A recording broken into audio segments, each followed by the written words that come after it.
반갑습니다. 12월 6일 주일 큐티 스케치 시간입니다.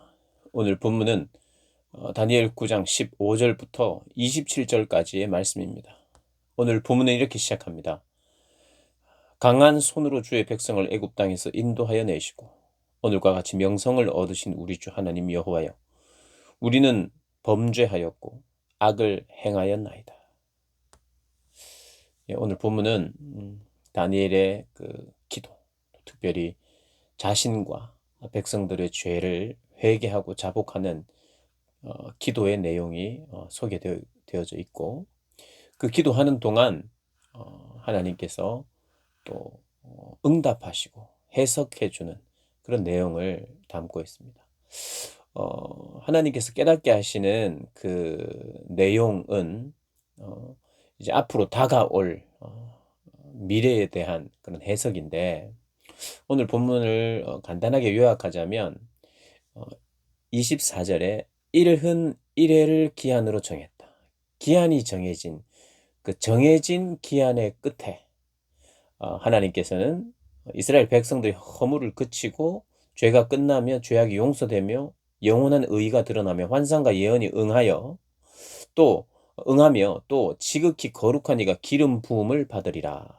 기름 부음을 받으리라. 거룩한 기름, 이가 기름 부음을 받았고, 그다음에 이제 기름 부음 받은 자에 대한 이야기가 나오면서 결국에는 이스라엘의 회복에 대한 그런 이야기를 싣고 있습니다. 때가 되면 하나님의 완전한 충만한 날이 차면, 기한이 차면, 뭐 일은 일해를 뭐 70년이다 혹은 77년이다 혹은 뭐 490년이다 이렇게 다양하게 해석은 하지만, 그 해석을 정확하게 우리가 할 방법은 없고 하나님의 완전한 때가 찬 숫자라 생각하면 되겠고요. 그리고 기름 부음 받은 자는 역사적으로는 이 다니엘 시대에서 가까운 미래에는 이제 회복이 되어서 그 포로 귀환을 이끈 지도자이며 대제사장인 여호수아를 이제 예표하는 예표로 그 인물을 말한다라고 하는 것이 1차적인 해석이고, 또 더 점진적으로 해석하면 앞으로 그의 백성을 구원하실 메시아 예수님에 대한 그런 또 예표로 우리가 상징을 할 수 있습니다. 이 두 가지를 같은 눈으로 이렇게 바라보는 거예요. 그러니까 이 본문을 바라보면서 기름 부음 받은 자는 바로 예수님이다 라고 해석하기보다는, 물론 그렇게 해석할 수 있습니다. 오셔서 완전한 구원을 이루어 주실 예수님. 그러나 그 시대에 그런 구원과 같은 회복을 이끌고 주도했던 하나님이 물론 허락하셔서 그런 구원의 그 성전을 재건하고 회복에 힘쓰도록 대제사장 여호수아, 또 느헤미야, 에스라 같은 인물이 있잖아요. 특별히 여기서는 여호수아. 근데 구약의 여호수아라는 이름과 예수라는 예수라는 그 이름이, 그 두 가지 이름의 발음이 똑같습니다. 예수라는 여호수아나 예수나. 그런 면에서 이제 그렇게 우리가 해석을 할 수 있는 것이고, 어, 구원자를 이야기하는 거죠. 구원자가 온다는 거예요. 기름 부음을 받은 왕. 그런 이제 해석입니다. 결국 구원자를 통해서 구원이 되고 회복이 된다는 그런 이제 해석인데, 오늘 우리가 이 본문을 통해서 우리가 관심을 가지고 좀 보고 싶은 내용은 뭐냐 하면, 다니엘이 어쨌든 어제 본문의 말씀처럼 예레미야의 글을 읽고, 아, 때가 다 되어 가는구나.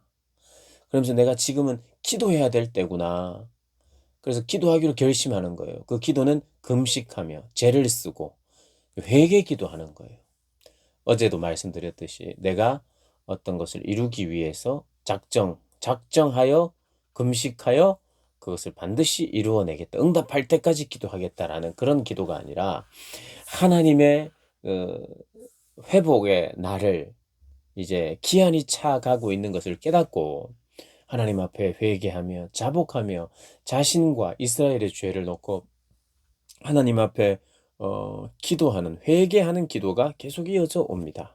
오늘도 15절부터 19절까지 그렇게 이야기를 하는 거예요. 황폐한 성소에 빛을 비춰 주십시오. 우리가 잘못했습니다. 우리의 죄악입니다. 우리의 범죄입니다. 그리고 19절에 주여 들으소서, 주여 용서하소서, 주여 귀를 기울이시고 행하소서, 지체하지 마옵소서. 여러분, 주여, 주여, 주여, 주여 세 번 부르는 주여 삼창의 기원이라고 할 수 있는 본문이 19절입니다. 주여 들으시옵소서. 주여 용서하여 주시옵소서.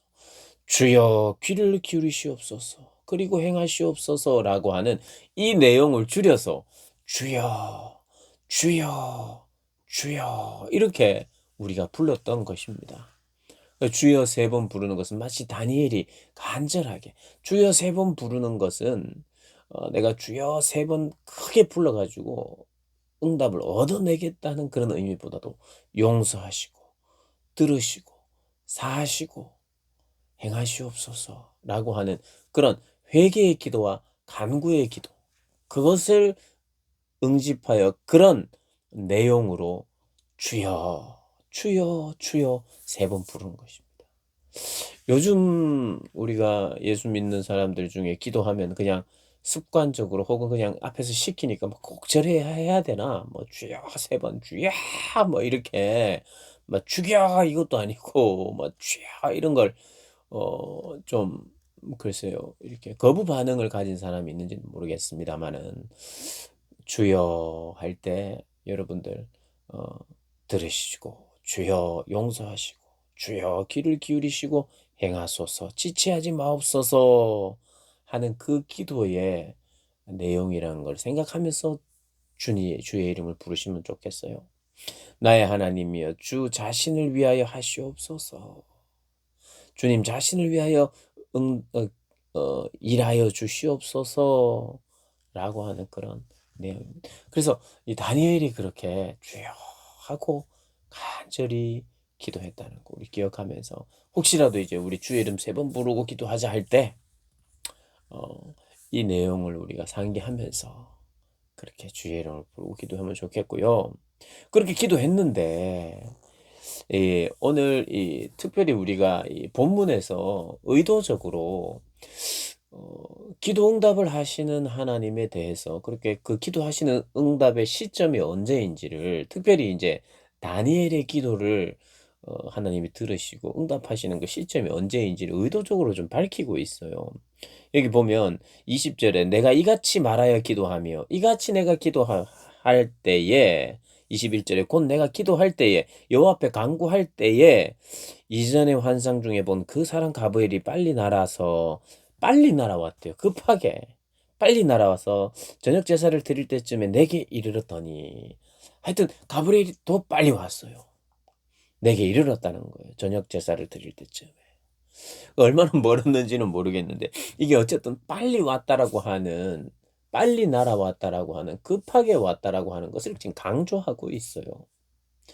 뭐 우리가 그렇게 생각하면 안 됩니다. 천사가 하늘에서부터 막 날아오는데 시간이 걸리지 않을까? 우리 영화를 보면 날개 달린 그런 뭡니까? 좀 신비한 존재들이 막 날아서 시간 많이 걸린 이런 걸 생각하면 안 되고 인간의 입장에서 하여튼 최대한 빠른 시간에 하나님은 뭔가 우리에게 전달해 주고 싶다는 것을 지금 표현하고 있는 것입니다. 그러면서 22절에 내게 가르치며 내게 말하여 이르되 다니엘아 내가 이제 너에게 지혜와 총명을 주려고 왔다. 이게 빨리 왔다는 것을 느끼게 해주고 그 다음 내가 빨리 온 이유는 지혜와 총명을 너한테 주려고 왔다는 거예요. 그러면서 23절에 이렇게 이야기해요. 곧 네가 기도를 시작할 즈음에 기도를 시작할 때 기도를 결정했을 때 명령이 내려왔대요. 명령이 너는 크게 은총을 입은 자라 그런즉 너는 이 일을 생각하고 그 환상을 깨달을지니라. 너는 은총을 받은 자인데 너에게 알리러 왔다는 거예요. 이 해석을. 그런데 그 해석을 하기 위해서는 그리고 천사의 해석을 알아듣기 위해서는 뭐가 필요하냐면 지혜와 총명이 필요한. 그러니까 지혜와 총명을 주러 왔다는 거예요. 그러니까 해석을 주러 왔다는 말이고 또 그 해석을 위해서는 지혜와 총명이 또 필요하다는 거예요. 자, 그러면 하나님이 분명하게 말씀하시는 게 있습니다. 기도하는 자에게, 회개하는 자에게, 관계의 회복을 위하는 자에게 하나님은 용서하시고 받아주실 뿐만 아니라, 그리고 하나님의 뜻을 보여주시고, 환상을 보여줬다는 것은 이걸 보고 어차피 모르는 거 그냥 보여주기만 하고 헷갈리도록 하려고 하는 게 아니라, 환상을 보여줬다는 것은 뭡니까? 거기에 대한 해석을 깨닫게 하기 위하시는 것이고, 그 환상을 통해서 하나님의 뜻을 가르쳐 주고 싶어 하시는 것이죠. 그러면 하나님은 하나님의 뜻을 알려주시기 위해서 환상을 보여주신 겁니다. 근데 그 환상을 그냥 이해하기는 힘들어요. 지혜와 총명이 필요합니다. 하나님의 지혜와 하늘의 신령한 지혜와 총명이 필요해요. 그래서 우리가 이렇게 신앙생활의 어떤 기도라고 하는 부분을 이렇게 우리가 생각하고, 기도는 과연 이런 것이구나. 그리고 기도할 때 하나님이 주시는 응답은 이런 종류구나를 우리가 깨달아야 되는, 어떤 거냐 하면은 이런 겁니다. 하나님 앞에 하나님의 뜻을 구하고, 우리에게 참 가장 치명적이고 우리에게 약점이고 우리가 멀리 보지 못하고 하나님의 뜻을 분별하지 못하는 이유는 우리의 거룩하지 못함 때문이잖아요. 그러니까 우리가 자꾸 거룩해지는 것이, 우리가 회개가 돼야 되는 거죠. 거룩하게 돼야 되는데, 거룩하게 되기를 위하여 회개하고 자복하는 그 기도가 필요하고, 또 동시에 하나님이 주시는 지혜와 총명도 필요해서 그것을 가지고 하나님의 뜻을 분별하고 알아가고 행하게 된다는 거예요.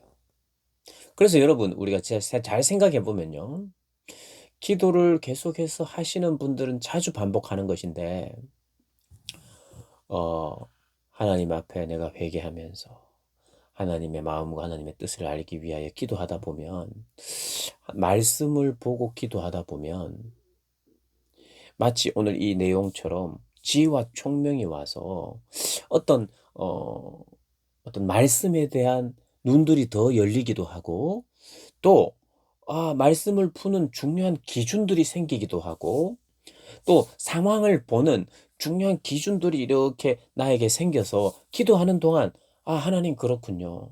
여기에서 정말 가장 중요한 진리와 기준은 이것이거든요. 이것이군요. 내가 오늘을 살아가는 가장 중요한 어떤 내 삶의 원리는 이것이군요. 오늘 내가 문제를 풀어나가는 가장 중요한 어떤 키포인트는 이런 것이군요. 하는 그런 지혜를 주실 때가 많죠. 그렇지 않습니까? 저는 개인적으로 새벽 기도를 인도하고, 그 전날 새벽 기도를 준비하잖아요, 말씀을 새벽 기도를 준비하고, 이런 말씀을 전해야겠다, 이런 마음을 가지고 이제 정리를 합니다. 그리고 새벽에 그때 한번 보고 묵상하지요. 그리고 그 다음날 새벽 기도하기 전에 한 1, 20분 정도 다시 한번 어제 내가 설교 준비했던 것을 다시 한번 묵상하면서, 이런 말씀을 전해야겠다고 다시 한번 정리하지요. 2번 봅니다. 그리고 실제로 강단에 서서 그 말씀을 전합니다. 그러면 전하는 중에도 어떨 때는 좀 그 내용과 연결되어지는 더 좋은 정리나 더 좋은 기준들을 이렇게 설교할 때가 있어요. 자, 어쨌든 이 본문을 3번 정도 이렇게 보게 되고 말하는 거죠. 그리고 나서 기도하면요, 강단에 서서 기도하든지 강단에서 내려와서 기도하든지 말씀을 생각하면서 기도할 때, 그 기도할 때 새로운 깨달음들이 막 생깁니다. 너무 동떨어져 있던 깨달음이 아니라 막 어떤 진리의 어떤 체계가 막 하나로 막 묶어지기도 하고, 막 지혜와 총명이 막 생기는 것 같은, 그래서 적지 않으면 안 될 만한 그런 어떤 참 기억하고 싶은 내용들, 그런 어떤 진리의 중요한 잣대들, 그런 것들이 막 깨달아질 때가 있습니다. 그리고 자주 그래요. 자주. 그러니까 너무 굉장히 심오한 것을 깨달았다기보다는 말씀을 보고, 다니엘하고 거의 비슷한 순서예요. 하나님의 말씀을 막 보다가 하나님의 뜻이 이런 거구나. 몇 부분을 알게 되고, 또 그것을 한 번 더 묵상하고 또 하다가 기도할 때에 마치 다른 것은, 물론 뭐 하나님 언제 무엇을 하게 해 주세요. 뭐 합격하게 해 주세요. 뭐가 되게 해 주세요. 이런 기도를 할 때는 이렇게 잘 이렇게 찾아올 자리가 없어요. 기회가 없어요. 그런데 나를 거룩하게 하고 하나님의 말씀 가운데 나를 거룩하게 하고 나를 드리고 어떻게 하면 하나님이 기뻐하시는 삶을 살까에 대한 관심이 말씀에 있다 보니 그 말씀을 생각하고 기도할 때에 마치 내가 기도하자마자 기도할 즈음에 하나님께서 이미 지혜와 총명을 주시기를 원하고 나의 기도를 이미 들으시고 다니엘이 기도를 시작하기도 전에 다 하셨다는 거 아니겠어요? 한참 하나님이 한번 이야기해 봐. 한참 듣다가 움직이시는 게 아니라 기도하기 시작하자마자 하나님의 명령이 가브리엘에게 전달됐고 그 가브리엘은 우리의 삶에 있어서 신앙생활에 있어서 가장 중요한 것이 있다면 지혜와 또 총명인데 말씀을 깨닫고 하나님의 뜻을 분별하게 되는 그런 것들을 우리에게 주신다는 거죠. 그러면 기도할 때 이런 것들이 자주 있는 거죠. 그게 하나님과의 교제 아닙니까? 나는 기도할 때 나 혼자만 이야기하는 게 아니라 기도하는 나에게 깨달음이 생기는 거죠. 말씀을 보다가도 깨닫지만 기도하다가도 하나님의 말씀을 정리하기도 하고 깨닫게 되는 이런 순환이 일어나는 거 꼭 기억하셔야 됩니다. 이게 신앙의 맛이죠. 그리고 하나님과 교제하는 거죠. 하나님 앞에서 성장하는 거죠. 이런 일들이 있으십니까? 아마 있으실 거예요. 그리고 있어야 돼요. 이게 생명력이잖아요, 이게. 이게 기도와 말씀이 필요한 이유잖아요. 내 소원을 아뢰는 게 기도가 아니라 하나님과 교제하는 게 기도예요, 그래서. 내 소원이 아니라 하나님의 소원이 무엇인지 알게 되고 거기에 내 마음이 변화되는 거예요. 그러니 기도가 꼭 필요하죠. 말씀이 꼭 필요하죠. 왜냐하면 내가 변화되어서 하나님의 편에 서게 되는, 하나님을 더 닮아가게 되는, 이 닮아가게 되는 하나님의 편에 더 가까이 서게 되는 유일한 길은 기도와 말씀밖에 없어요. 그 기도는 어떤 내가 앞으로 뭐가 될지를 알기 위해서 하는 게 아니라 하나님을 알기 위해서 기도하는 거. 내 미래를 알기 위해서가 아니고 하나님을 알기 위해서, 하나님을 깨닫기 위해서 하는 게 기도죠. 오늘 단지 장래의 일을 가르쳐 주는 게 이게 이 환상은 굉장히 단순해요. 결국 주제는 하나입니다. 회복이에요. 하나님의 나라가 영원하고 하나님의 구원이 영원하다. 이것만 계속해서 반복적으로 하고 있어요. 이게 뭐가 그렇게 새롭겠습니까? 그런데 그것을 알아가는 과정 속에서 내가 변하고 말씀을 통해서 내 생각이 새로워지고 기도를 통해서 깨달음에 더해져 가는 이런 것. 여러분, 그런 기도의 자리, 그런 말씀의 자리를 통해서 우리가 신앙생활을 하고 또 신앙이 성장하는 거. 이게 건강한 신앙인이에요. 그래서 이게 없으면 기도는 못하죠. 이게 없으면 말씀은 못 봅니다. 말씀과 기도 속에서 하나님을 더 알아가게 되는, 그래서 더 닮아가게 되는 이러한 것들이 우리 안에 있는지 없는지를 살펴보시고 그것을 위해서 어떤 면에서는 훈련하셔야 돼요. 훈련. 그래서 이 말씀을 가지고 기도하는 것도 훈련하시고 기도를 통해서 말씀을 더 깨달아가는 것도 경험하시고 그래서 그런 신앙생활을 계속해서 이어가는 그런 여러분들 되시기를 주님의 이름으로 축복합니다.